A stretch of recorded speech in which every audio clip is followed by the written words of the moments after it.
the lab that I've already handed you. Put your name on there. Put please B1 on there. And then, guys, this is due the next time I see you, which is when? Friday? Assuming something doesn't burn down, blow up, shake and wiggle, or get infected, I will see you Friday, and we will turn in this lab on Friday, assuming the creek don't rise. So, guys, what I want to do is I want to put this lab in context for you, sort of give you the big idea of what we're up to. But then your question is, why do you have this piece of paper in front of you? And the answer is on the back of your lab. Guys, on the back of the lab, you will notice that there's a series of conclusion questions. And I fear that I've developed this idea in you that I don't grade the answers to your conclusion questions because I'm more concerned about that you can do math. Well, guys, up until now, that's kind of been the case. But on this lab, the conclusion questions are the back of the lab is the only thing I'm going to grade, but I'm going to grade all your conclusion questions. So with that said, what's going to go on that other sheet of paper are the terms that you need to have a grasp of in order to be able to answer the conclusion questions. So guys, as you're doing the conclusion questions, you're going to want this paper in view because the questions refer to the things we're about to talk about. You get the idea? It kind of becomes your decoder key, your cheat sheet for the conclusion questions. So guys, here's where we are so that you know where we're going. So on Friday, we did a little history lesson. And you came out of that history lesson maybe a little bit curious, perhaps a little bit interested, and probably a little bit confused. So guys, what we're going to do first is we're going to talk about what of this do you need to know? And we'll talk as we go. Then, guys, today, and this is how we're going to move forward, guys, we're going to do a lab today. You're going to love this lab. Not unfortunately, we're going to have to do it in Miss Call's room. When you go into my lab, it's still set up for my AP kids. So we're just going to go over and do this lab in Miss Call's room, and it works out great. You'll see. Everything will be fine. But then, guys, after that, please don't forget Wednesday. Have any of you done it yet? That's okay if you haven't. But guys, please remember Wednesday. Wednesday, you have homework assignment number 2 in your homework packet. For those of you that were not here last time, we are now doing homework a packet at a time rather than a day at a time. So guys, if you didn't get the homework packet, they're up here above Braden, these guys right here. So you probably need one of these, right? Anyone else? I can just hand them out. Okay, you got to be ready. Anyone else? You guys all good? Okay. So guys, you need homework assignment number 2 in order to do this. And when is it due? Midnight on Wednesday. And we have all together committed that we're actually going to turn things in on time because we learned from data that a lot of you got B's instead of A's simply because you weren't following through on turning in your homework, right? You've all figured out a strategy? All right. So guys, videos by Wednesday night, and then gang hey, which one's yours? Why don't you take them both? No, I'm just kidding. No. See you, buddy. All right, and then guys, after that, this is where this really starts to get intense and interesting. So on Friday, new material, and then coming back after the weekend, Tuesday, new material, Friday, new material, and then test on the following Tuesday.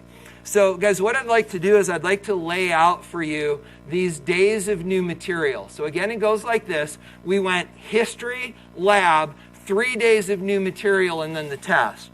But guys, remember we're on a journey. And this is where I want to pick up with you. And this is where you're going to want to grab that blank sheet of paper that's in front of you.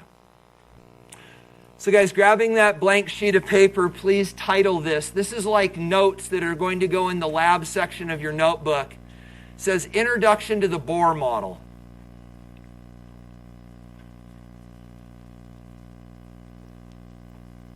Can you guys tell I like this stuff? What we're about to do is actually really stinking cool. You're going to like this. I actually had a university professor tell me that I have no business teaching this to high schoolers because you guys are too stupid and high school teachers aren't good enough to teach it anyway. That was awesome. Kind of made me mad. So it makes me love it all the more. It's good stuff. You guys ready? You good? All right. So, guys, this then, big idea. We are on a journey. And, guys, the journey actually is, don't try to draw these. The journey is founded on these pictures. But, guys, these pictures should be very, very familiar to you. Why? Because you drew all of these. Go ahead and tell us about it. Did you? Yeah, where? Guys, this is the right-hand column of the activity that you just turned in, right?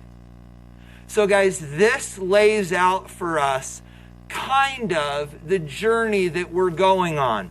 But I know that you did this activity, and as you were looking at it, you're like, okay, maybe I understand, maybe I don't. This is a lot of stuff. But, guys, let me break this up for you. So this is the way you can organize these ideas in your head. Guys, everything above this horizontal line is interesting, but not essential. You do not need to know the information around Dalton, Thomson, Millikan, or Rutherford. We'll talk in a minute, but you don't need to get all caught up in that. It is interesting. We'll come back to it in AP, but for us, we don't need to worry about it. The stuff that we do need to talk about is Bohr and Schrodinger. And so, guys, this then lays out our journey. So the idea is this as a quick sort of traveling through time.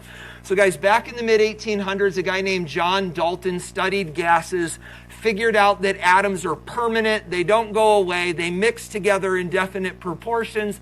And so when they asked Dalton, what is an atom like? He said they're like really dense, small balls that don't have anything inside. They're just small and hard, kind of like pool balls, right? Break the pool balls.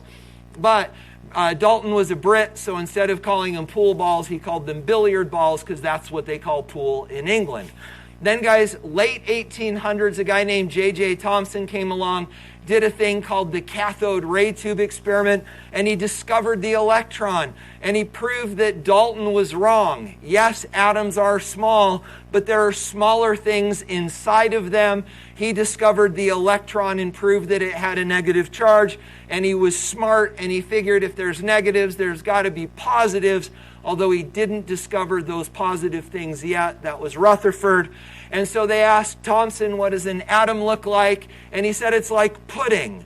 The inside of an atom is like pudding with these little things like raisins floating around inside of there. But again, because he was British, he didn't call it, he called it plum pudding because apparently that's a thing in Great Britain. Then, guys, early 1900s, a guy named Robert Millikan came along at the University of Chicago. His lab is still set up underneath their football stadium. You can go and tour it. And he did a thing called the oil drop experiment. He didn't create a new understanding of the atom. What he did was figured out the charge of an electron. Not that it was negative, but how negative it was.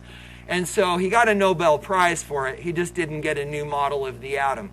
Then, guys, following that, a guy named Ernest Rutherford came around in about 1910, did a gold foil experiment.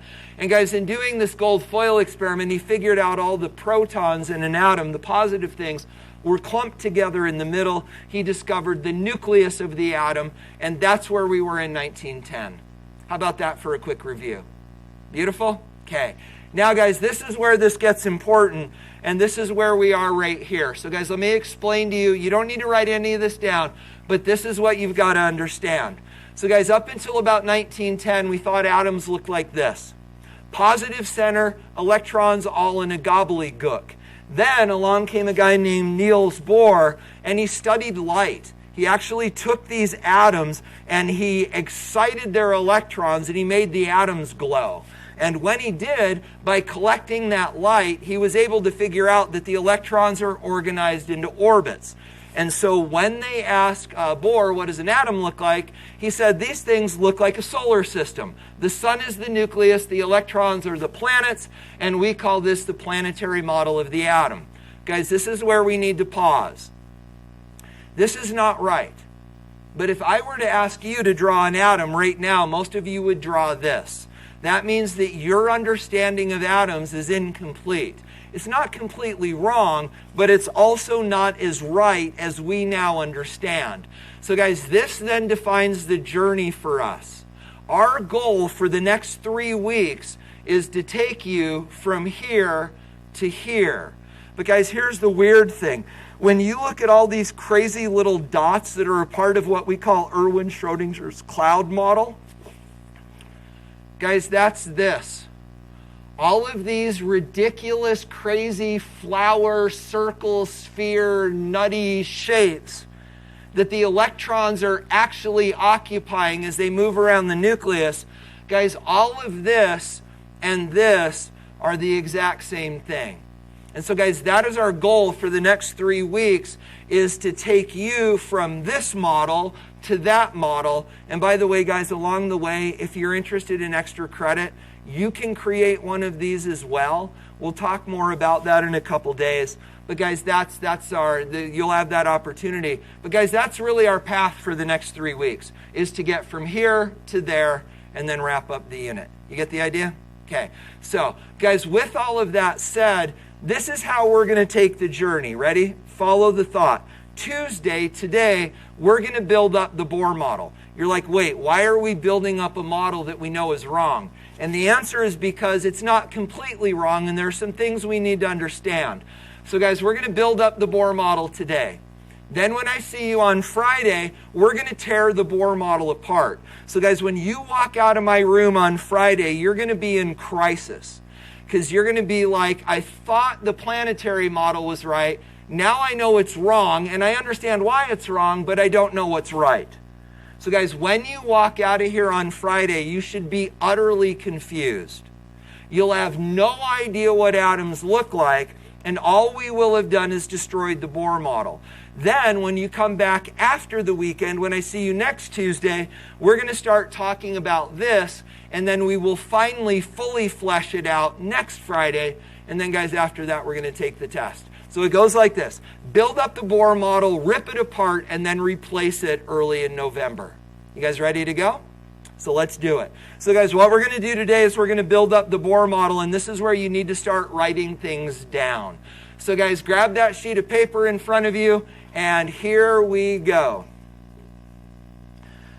So guys, this is the idea. Don't write down the pictures, write down the words when I tell you to, again, helping you get ready to write up the lab. So guys, again, today what we're going to do is we're going to focus on the Bohr model. We're going to build it up only to tear it apart. But guys, in order to tear it apart, we've got to understand what we're talking about. So guys, the question is, how did Bohr figure out the Bohr model? Well, we know that he studied light. So guys, here's the question. Why would you study light in order to study electrons?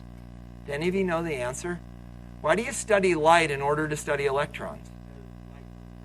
Did you guys know that? Please, guys, if you don't learn anything else in this class, guys, when you have children, right? Frightening thought, some of you in less than 5 years are going to be moms and dads. You live in Utah. It's the way we do things. So, guys, here's the deal. When your little 3-year-old comes and tugs on your leg and says, Mommy, Mommy, Daddy, Daddy, where does light come from? Please don't say because God is smiling. Guys, that is not where, although God might be smiling, but that's not where light comes from. Where does light come from? Say it again. Falling electrons. Guys, in the same way that we could make a weird statement that says that sound comes from falling books. Guys, light comes from falling electrons. When electrons fall, just like a book releases energy in the form of sound, when electrons fall, they release energy in the form of light. And guys, this is true for all of the light that we can see, whether it's light bulbs or the sun or anything else. Guys, all light comes from falling electrons. So that's the first thing that you need to understand, is that Bohr figured out this model by studying the light that is released when electrons fall from higher orbits to lower orbits.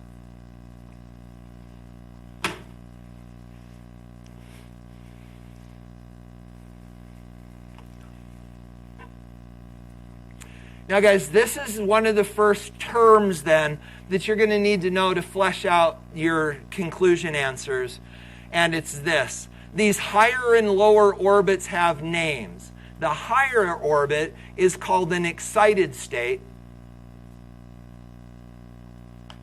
And then, guys, the lower energy orbits are called ground states.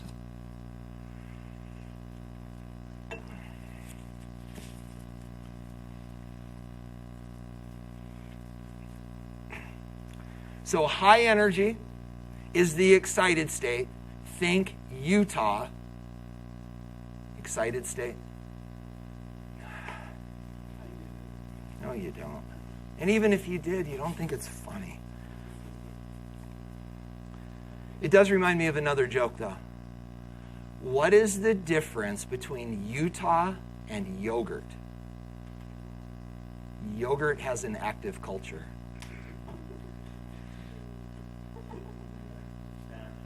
We'll leave it at that. You're welcome to use that, though. That's not bad, right? Okay. If you don't understand what everybody else is laughing at, sometimes get a thing of yogurt and read the side. It says contains active cultures. It means there's bacteria in there that's... Never mind, we lost it.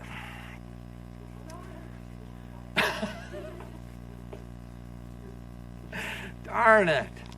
I'm giving you my best stuff here. All right, so guys, excited state and ground state, are you good? You're okay?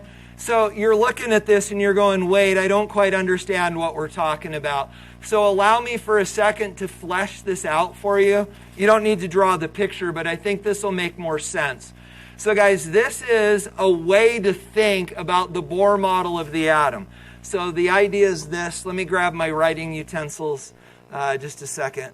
Where'd they go? There they go. Here we go. There we go. All right. So guys, the idea then is this. So the red dot in the middle obviously represents the nucleus. The yellow dot represents an electron. And then I wonder, can you see those little dotted lines that are going around the nucleus? Those represent the orbits. And so the idea here, guys, is that obviously electrons are not sitting still. They're orbiting around the nucleus.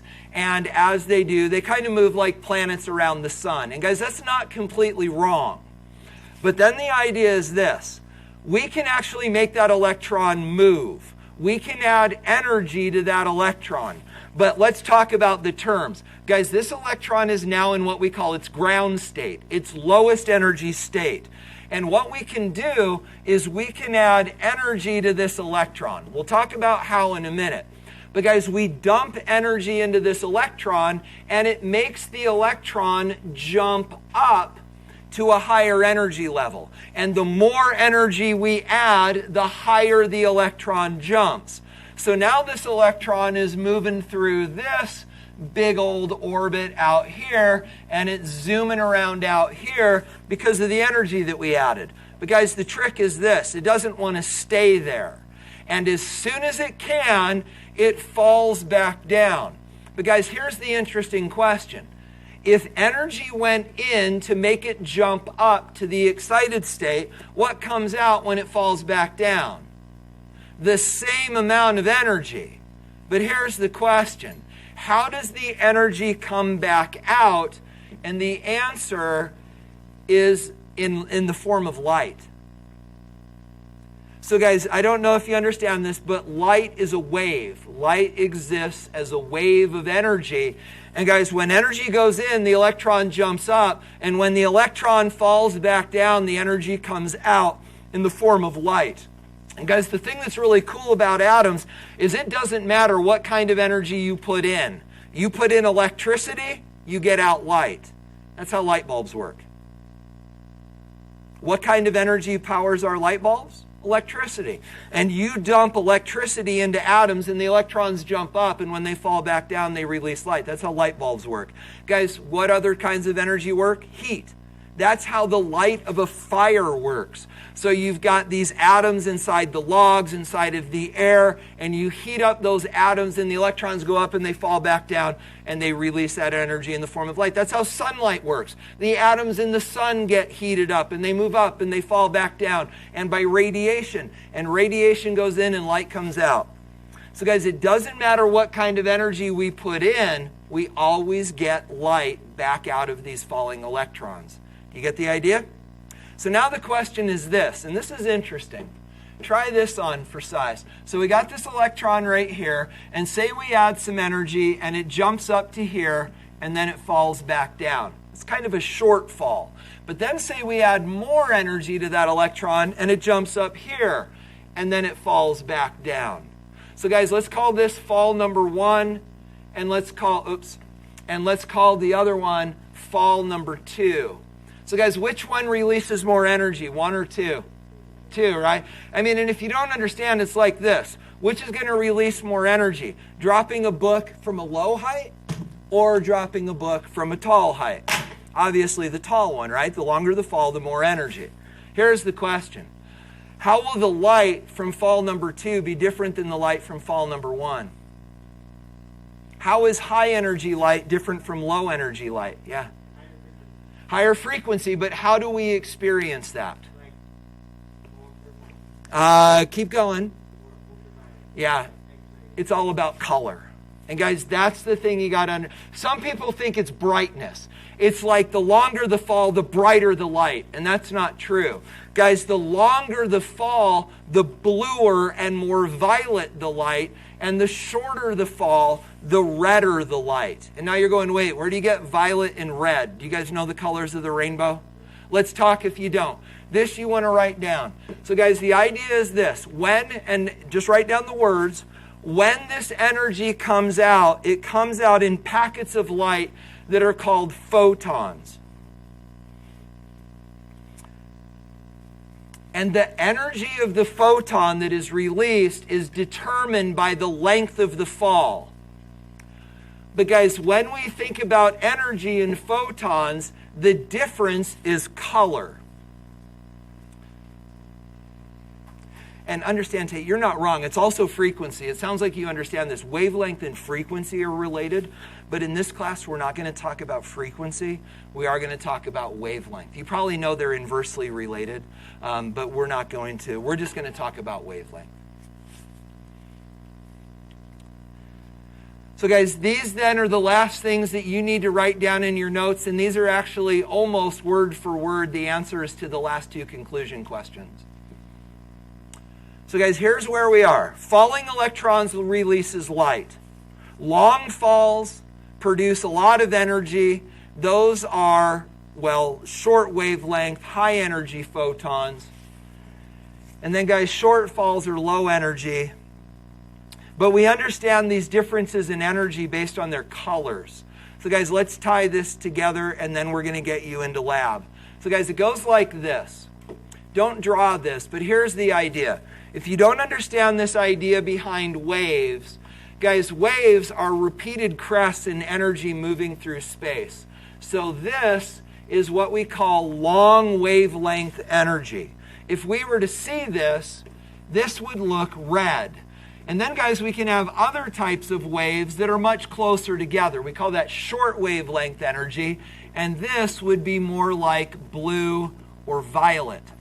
So the idea is the longer the wavelength, the redder the light, and that would be low energy. And then, guys, the shorter the wavelengths, the bluer the light, and that's higher energy. So, guys, when we tie these two together then, this is the last thing you need to write down in your notes, and it simply goes like this. So, guys, if we have an electron that goes through a short fall, like dropping a book from a low altitude, if we have electrons that go through short falls, these are low energy photons, like quiet sounds.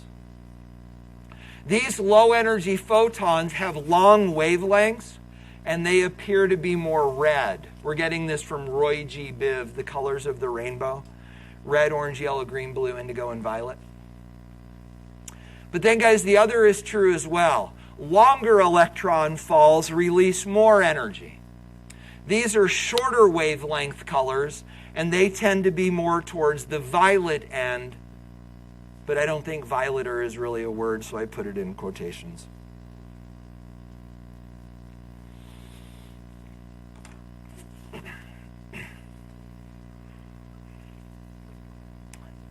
So guys, once you're done scratching this down, we're we're going to turn our attention to the lab, and we're going to talk about how we're going to replicate what Bohr did in the early 1900s.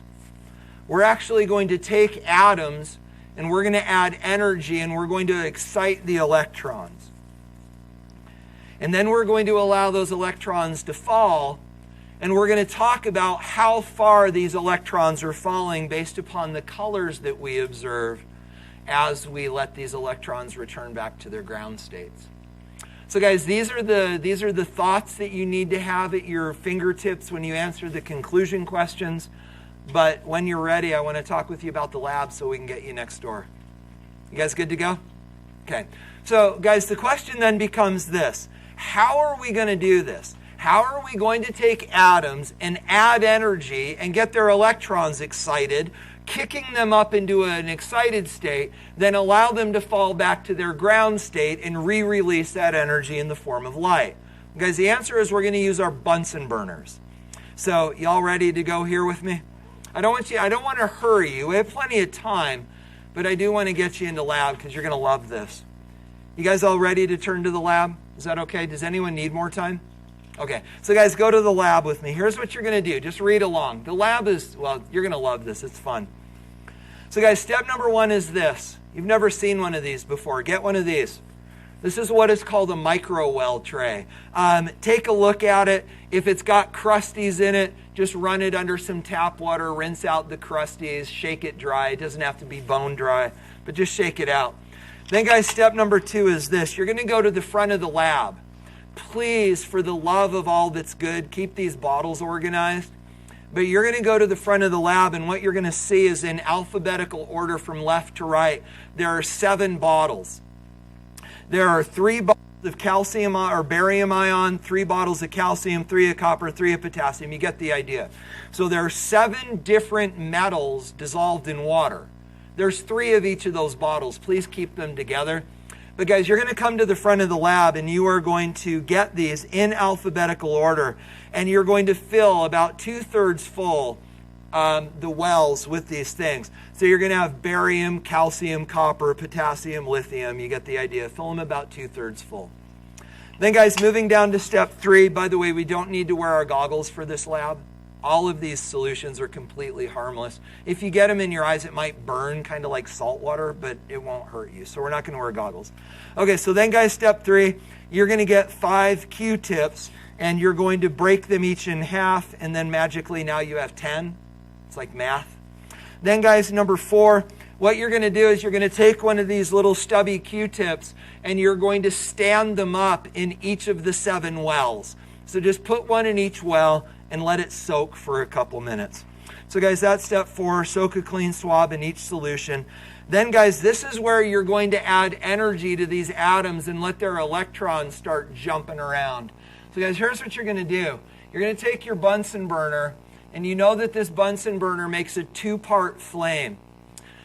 Guys, you're going to stick the Q-tip right in the tip of that innermost flame. So again, we're reading through step 4, soak a clean swab, then place the swab in the burner and watch for the color changes. Repeat until you know the color, then record it. So guys, let me explain to you how this is going to go. So you're going to pull the Q-tip out of the well. You're going to shove it in the Bunsen burner flame. If you want to use your tweezers, that's fine.